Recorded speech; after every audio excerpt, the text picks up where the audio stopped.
Live? I blurted out the word. I'd somehow thought that, having survived the battle, and what they then did to the women. But Raven had no interest in that. What, he wanted to know, are Ivar and Uber doing? Ivar and Uber? They will be on the high platform. Uber is the shorter and looks like a barrel with a beard, and Ivar is so skinny that he is called Ivar the Boneless. He is so thin that you could press his feet together and shoot him from a bowstring. I learned later that Ivar and Uber were the two oldest of three brothers and the joint leaders of this Danish army. Uber was asleep, his black-haired head cushioned by his arms that, in turn, were resting on the remnants of his meal. But Ivar the Boneless was awake. He had sunken eyes, a face like a skull, yellow hair drawn back to the nape of his neck, and an expression of sullen malevolence. His arms were thick with the golden rings Danes like to wear to prove their prowess in battle, while a gold chain was coiled around his neck. Two men were talking to him. One, standing just behind Ivar, seemed to whisper into his ear, while the other, a worried-looking man, sat between the two brothers. I described all this to Raven, who wanted to know what the worried man sitting between Ivar and Uber looked like. No arm rings, I said. A gold circlet around his neck. Brown hair, long beard, quite old. Everyone looks old to the young, Raven said. That must be King Egbert. King Egbert? I'd never heard of such a person. He was Ealdorman Egbert, Raven explained. But he made his peace with us in the winter, and we have rewarded him by making him king here in Northumbria. He is king, but we are the lords of the land. He chuckled, and young as I was, I understood the treachery involved. Ealdorman Egbert held estates to the south of our kingdom, and was what my father had been in the north, a great power, and the Danes had suborned him, kept him from the fight, and now he would be called king. Yet it was plain that he would be a king on a short leash. If you are to live, Raven said to me, then it would be wise to pay your respects to Egbert. Live? I blurted out the word. I'd somehow thought that, having survived the battle, then of course I would live. I was a child, someone else's responsibility, but Raven's words hammered home my reality. I should never have confessed my rank, I thought. Better to be a living slave than a dead ealdorman. I think you'll live, Raven said. Ragnar likes you, and Ragnar gets what he wants. He says you attacked him. I did, yeah. He would have enjoyed that. A boy who attacks Earl Ragnar. That must be some boy, eh? Too good a boy to waste on death, he says. But then my son always had a regrettably sentimental side. I would have chopped your head off. But here you are alive, and I think it would be wise if you were to bow to Egbert. Now, I think, looking back so far into my past, I've probably changed that night's events. There was a feast. Ivar and Uber were there. Egbert was trying to look like a king. Raven was kind to me.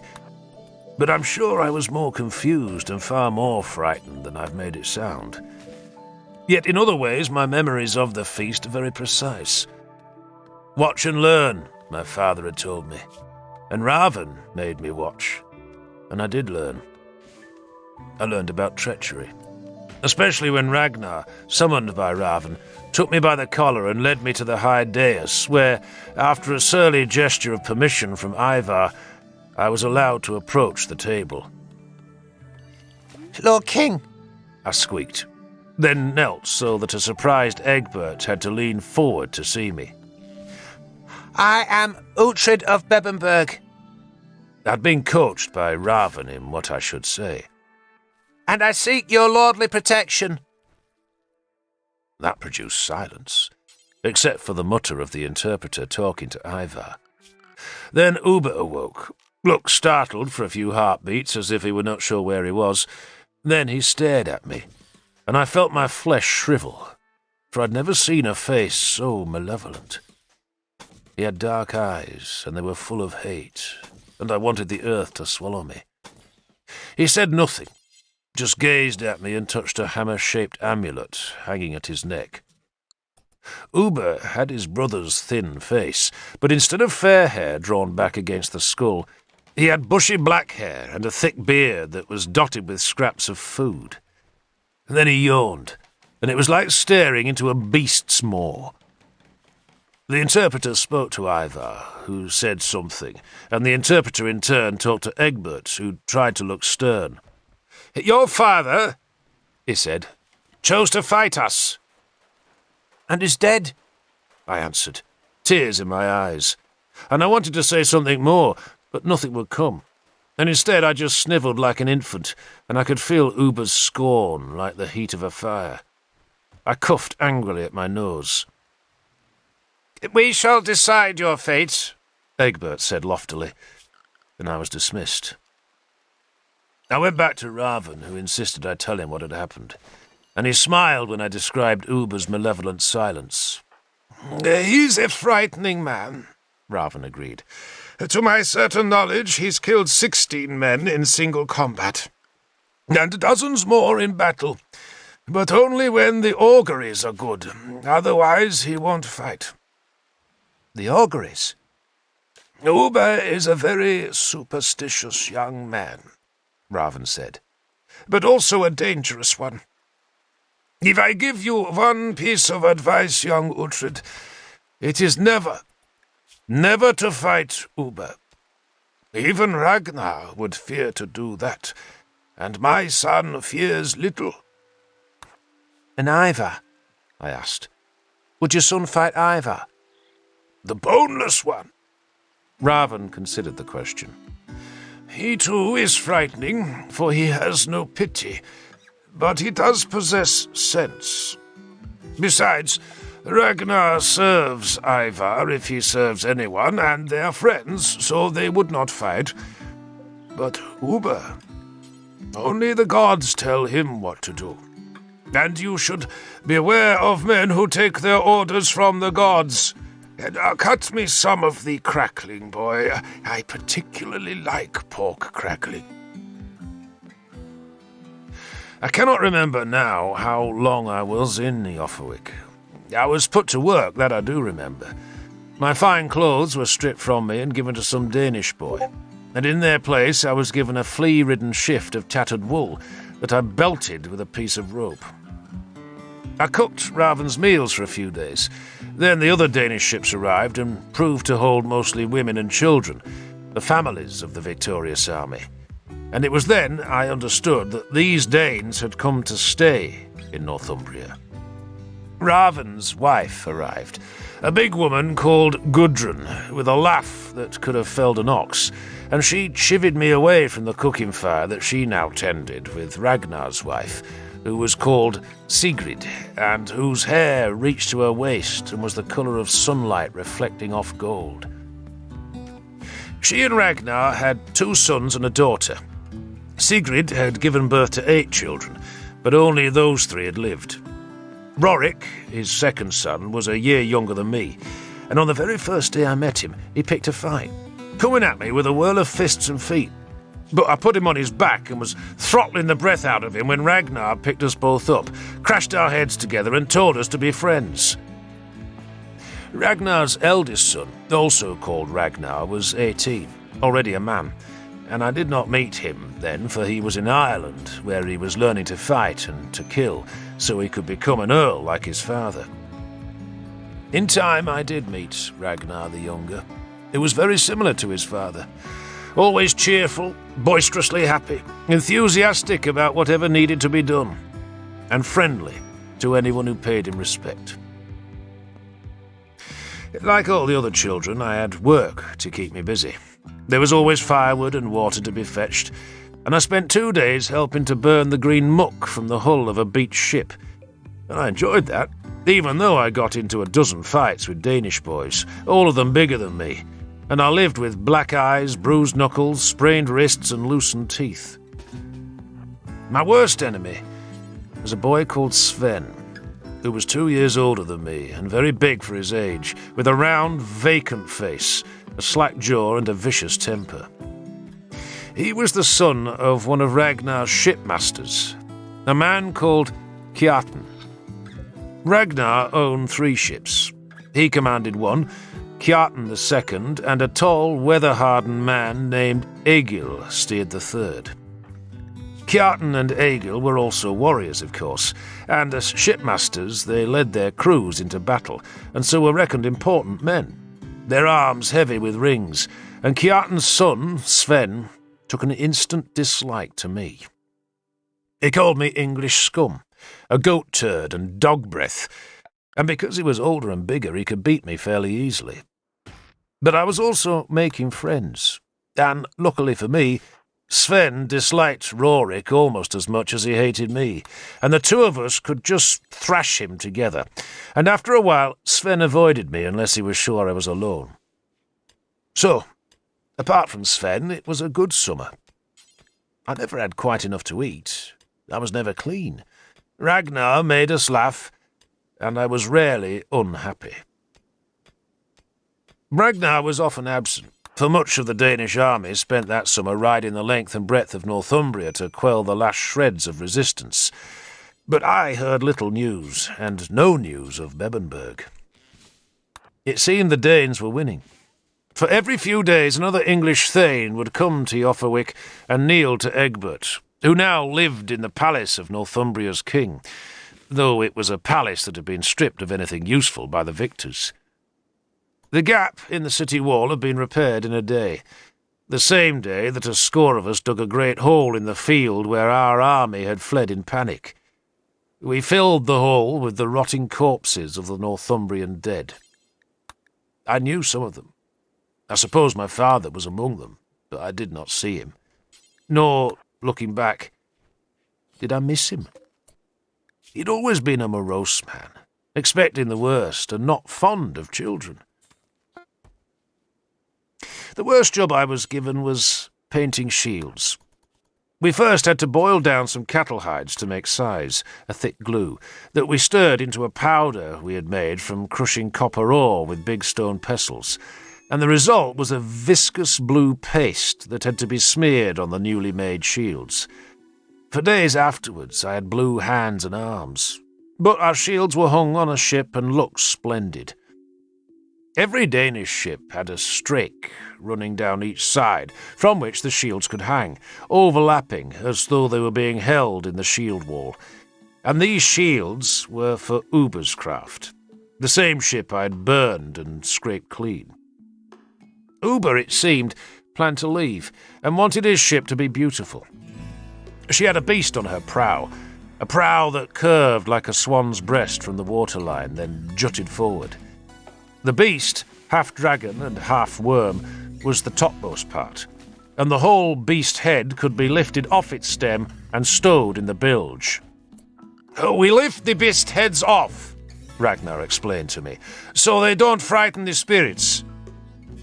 I'd learned some of the Danish language by then. "The spirits?" Ragnar sighed at my ignorance. "Every land has its spirits," he said. "Its own little gods. And when we approach our own lands, we take off the beast heads so that the spirits aren't scared away. How many fights have you had today?" "None." "They're getting frightened of you. What's that thing around your neck?" I showed him. It was a crude iron hammer, a miniature hammer the size of a man's thumb, and the sight of it made him laugh and cuff me around the head. "We'll make a Dane of you yet," he said, plainly pleased.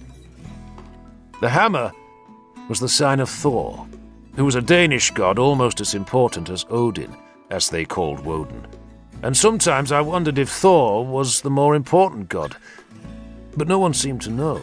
or even care very much. There were no priests among the Danes, which I liked, because priests were forever telling us not to do things, or trying to teach us to read, or demanding that we pray, and life without them was much more pleasant. The Danes, indeed, seemed very casual about their gods, yet almost everyone wore Thor's hammer. I'd torn mine from the neck of a boy who had fought me, and I have it to this day. The stern of Uber's ship, which curved and reared as high as the prow, was decorated with a carved eagle's head, while at her masthead was a wind vane in the shape of a dragon.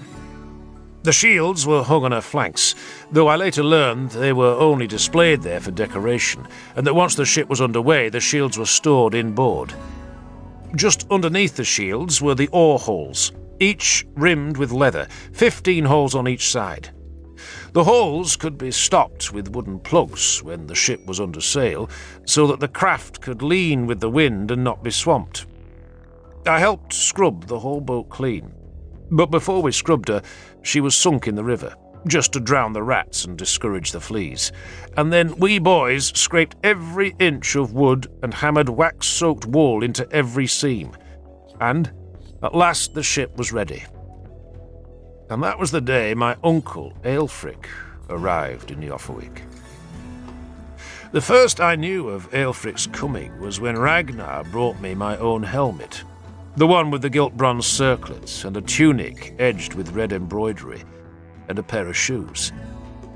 It felt strange to walk in shoes again. "Tidy your hair, boy," he said, but then remembered he had the helmet that he pushed onto my tousled head. "Don't tidy your hair," he said, grinning. "Where are we going?" I asked him. "To hear a lot of words, boy. To waste our time. You look like a Frankish whore in that robe." "That bad?" "Well, that's good, lad.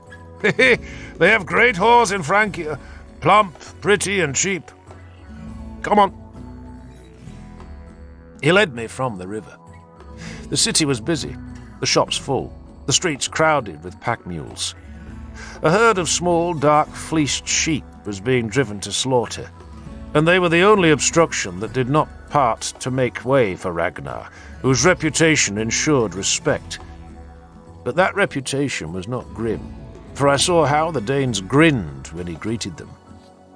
He might be called Jarl Ragnar, Earl Ragnar, but he was hugely popular. A jester and fighter, who blew through fear as though it were a cobweb. He took me to the palace, which was only a large house, part built by the Romans in stone and part made more recently in wood and thatch. It was in the Roman part, in a vast room with stone pillars and lime-washed walls, that my uncle waited, and with him was Father Bjorka and a dozen warriors, all of whom I knew, and all of whom had stayed to defend Bebenberg while my father rode to war. Bjorka's crossed eyes widened when he saw me. I must have looked very different, for I was long-haired, sun-darkened, skinny, taller and wilder. Then there was the hammer amulet about my neck, which he saw, for he pointed to his own crucifix, then at my hammer, and looked very disapproving. Aelfric and his men scowled at me, as though I'd let them down, but no one spoke, partly because Ivar's own guards, all of them tall men, and all of them in mail and helmets and armed with long-shafted war-axes, stood across the head of the room, where a simple chair, which now counted as Northumbria's throne, stood on a wooden platform. King Egbert arrived, and with him was Ivar the Boneless and a dozen men, including Raven, who, I had learned, was a counsellor to Ivar and his brother. With Raven was a tall man, white-haired and with a long white beard. He was wearing long robes embroidered with crosses and winged angels, and I later discovered this was Wulfhere, the Archbishop of Jofawick, who, like Egbert, had given his allegiance to the Danes. The king sat, looking uncomfortable, and then the discussion began. They were not just there to discuss me. They talked about which Northumbrian lords were to be trusted, which were to be attacked, what lands were to be granted to Ivar and Uber, what tribute the Northumbrians must pay, how many horses were to be brought to Ioffawick, how much food was to be given to the army, which ealdormen were to yield hostages, and I sat bored until my name was mentioned. I perked up then, and heard my uncle propose that I should be ransomed. That was the gist of it, but nothing is ever simple when a score of men decide to argue. For a long time they wrangled over my price, the Danes demanding an impossible payment of 300 pieces of silver, and Aelfric not wanting to budge from a grudging offer of 50. I said nothing, but just sat on the broken Roman tiles at the edge of the hall and listened. 300 became 275, 50 became 60, and so it went on, the numbers edging closer but still wide apart. And then Raven, who had been silent, spoke for the first time. "The Earl Uhtred," he said in Danish, and that was the first time I heard myself described as an earl, which was a Danish rank, "has given his allegiance to King Egbert. In that he has an advantage over you, Aelfric." The words were translated, and I saw Aelfric's anger when he was given no title. But nor did he have a title, except the one he had granted to himself, and I learned about that when he spoke softly to Beocca, who then spoke up for him. "The ealdorman, Aelfric," the young priest said, "does not believe that a child's oath is of any significance." Had I made an oath? I could not remember doing so, though I had asked for Egbert's protection, and I was young enough to confuse the two things. Still, it did not much matter. What mattered was that my uncle had usurped Bebbanburg. He was calling himself Ealdorman. I stared at him, shocked, and he looked back at me with pure loathing in his face. "It is our belief," Raven said, his blind eyes looking at the roof of the hall that was missing some tiles, so that a light rain was spitting through the rafters, "that we would be better served by having our own sworn Earl of Bebbanburg loyal to us than endure a man whose loyalty we do not know." Aelfric could feel the wind changing, and he did the obvious thing. He walked to the dais, knelt to Egbert, and kissed the king's outstretched hand, and, as a reward, received a blessing from the archbishop. "I will offer 100 pieces of silver," Aelfric said, his allegiance given. 200, Raven said, "and a force of 30 Danes to garrison Bebbanburg." "With my allegiance given," Aelfric said angrily, "you will have no need of Danes in Bebbanburg." So, Bebbanburg had not fallen, and I doubted it could fall. There was no stronger fortress in all Northumbria, and perhaps in all England. Egbert had not spoken at all, nor did he. But nor had Ivar. Then it was plain that the tall, thin, ghost-faced Dane was bored with the whole proceedings, for he jerked his head at Ragnar, who left my side and went to talk privately with his lord. The rest of us waited awkwardly. Ivar and Ragnar were friends, an unlikely friendship, for they were very different men. Ivar all savage silence and grim threat, and Ragnar open and loud. Yet Ragnar's eldest son served Ivar, and was even now, at 18 years old, entrusted with the leadership of some of the Danes left in Ireland, who were holding on to Ivar's lands in that island. It was not unusual for eldest sons to serve another lord. Ragnar had 2 earls' sons in his ship's crews, and both might one day expect to inherit wealth and position if they learned how to fight. So Ragnar and Ivar now talked, and Aelfric shuffled his feet and kept looking at me. Beocca prayed, and King Egbert, having nothing else to do, just tried to look regal.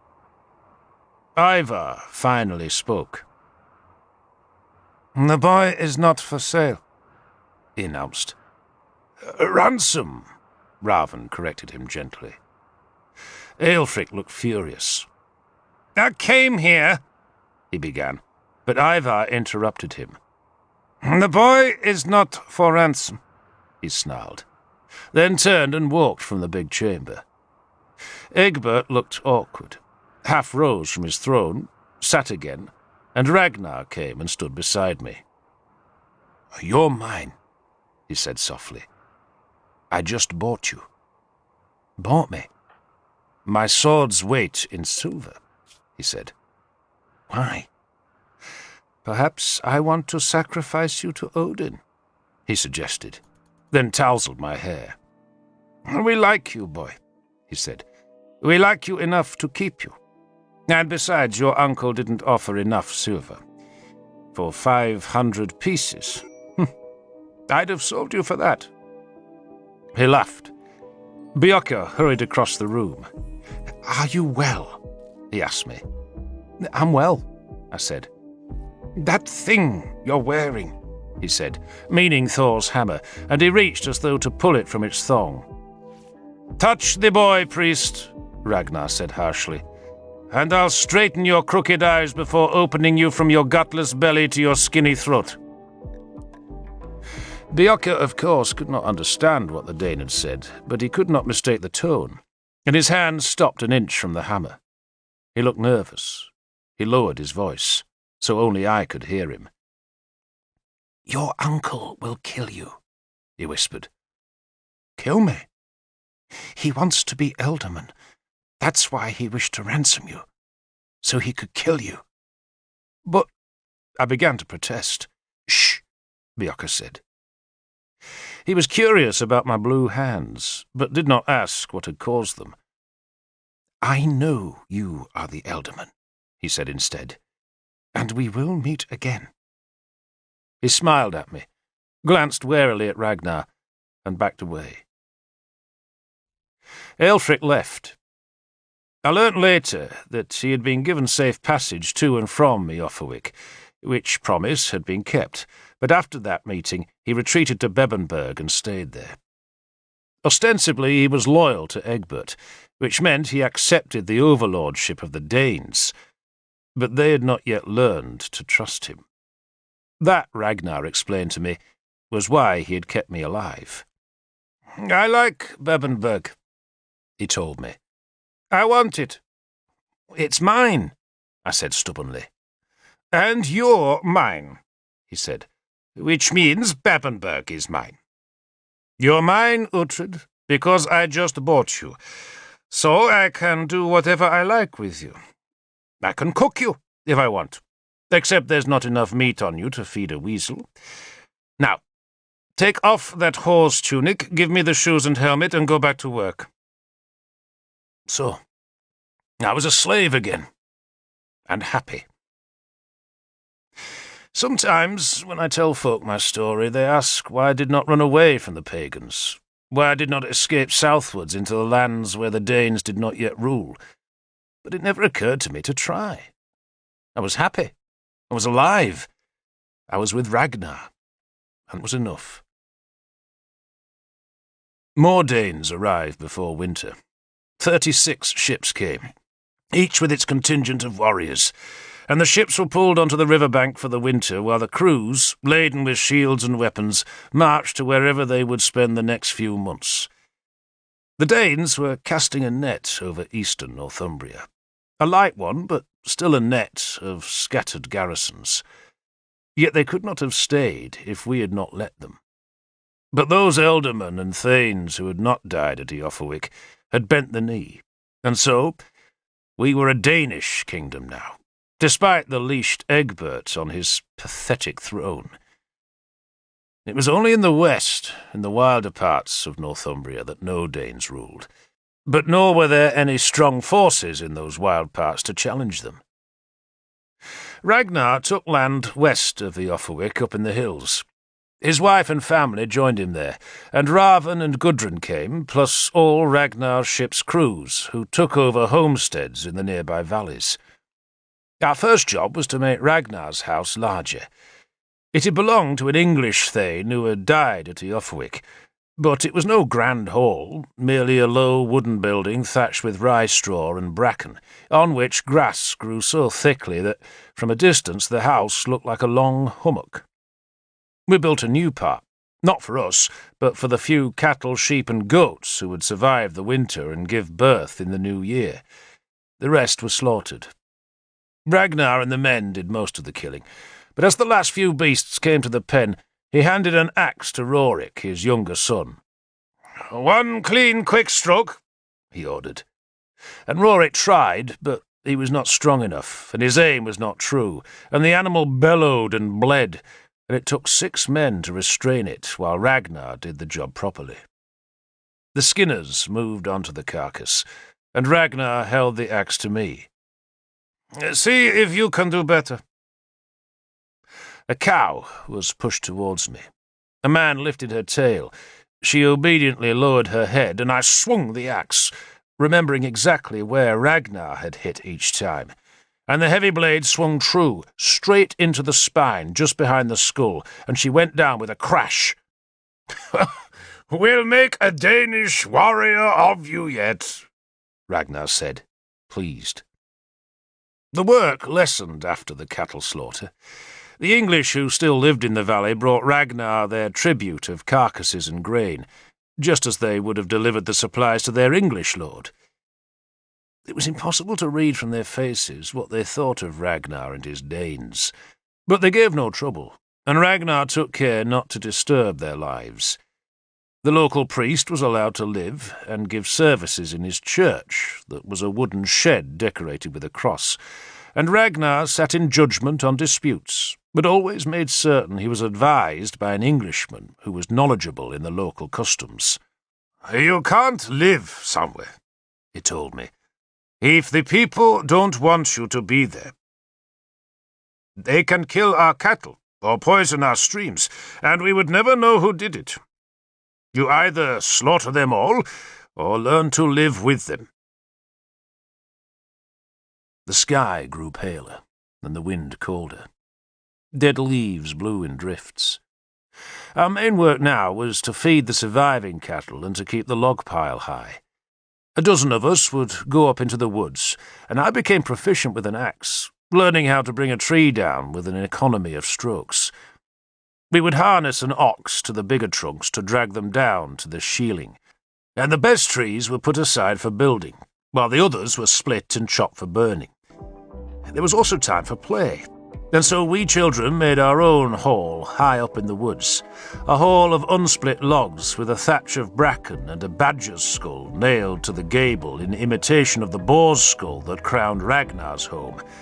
And, in our pretend hall, Rorik and I fought over who would be king, though Thyra, his sister, who was 8 years old, was always the lady of the house.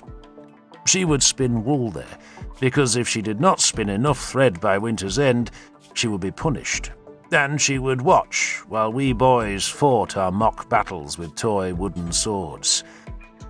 Most of the boys were servants' sons or slave children, and they always insisted I was the English chief, while Rorik was the Danish leader, and my war band only received the smallest, weakest boys, and so we nearly always lost. And Thyra, who had her mother's pale gold hair, would watch and spin, ever spinning, the distaff in her left hand, while her right teased the thread out of the sheared fleece. Every woman had to spin and weave.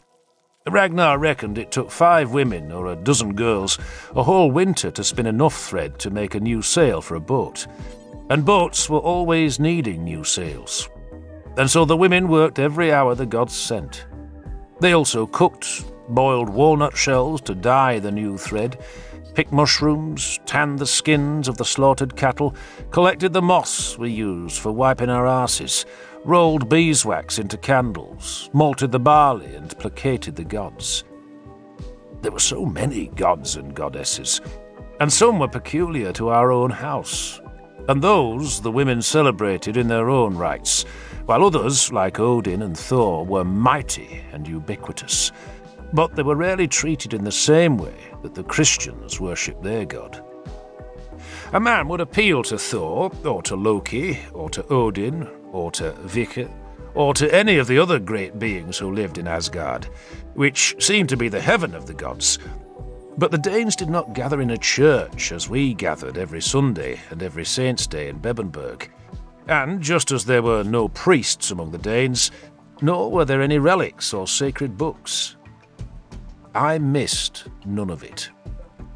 I wish I had missed Sven, but his father, Kjartan, had a home in the next valley, and it didn't take long for Sven to discover our hall in the woods, and, as the first winter frosts crisped the dead leaves and the berries shone on hawthorn and holly, we found our games turning savage. We no longer split into two sides, because we now had to fight off Sven's boys who would come stalking us. But for a time, no great damage was done. It was a game, after all. Just a game. But one Sven won repeatedly. He stole the badger's skull from our gable, which we replaced with a fox's head, and Thyra shouted at Sven's boys, skulking in the woods, that she had smeared the fox skull with poison, and we thought that very clever of her. But next morning we found our pretend hall burned to the ground. "Hall burning," Rorik said bitterly. Hall burning? "It happens at home," Rorik explained. "You go to an enemy's hall and burn it to the ground. But there's one thing about a hall burning. You have to make sure everyone dies. If there are any survivors, then they'll take revenge. So you attack at night, surround the hall, and kill everyone who tries to escape the flames." But Sven had no hall. There was his father's house, of course, and for a day we plotted revenge on that, discussing how we would burn it down and spear the family as they ran out. But it was only boastful boy talk, and of course nothing came of it. Instead, we built ourselves a new hall, higher in the woods. It was not as fanciful as the old, not nearly so weathertight, really nothing more than a crude shelter of branches and bracken, but we nailed a stoat skull to its makeshift gable and assured ourselves that we still had our kingdom in the hills. But nothing short of total victory would satisfy Sven. And a few days later, when our chores were done, just Rorik, Thyra and I went up to our new hall. Thyra span, while Rorik and I argued over where the best swords were made, he saying it was Denmark and I claiming the prize for England. Neither of us old enough or sensible enough to know that the best blades came from Francia. And, after a while, we got tired of arguing and picked up our sharpened ash poles that served as play spears and decided to look for the wild boar that sometimes trampled through the wood at nightfall. We would not have dared try to kill a boar, they were much too big, but we pretended we were great hunters. And, just as we two great hunters were readying to go into the woods, Sven attacked.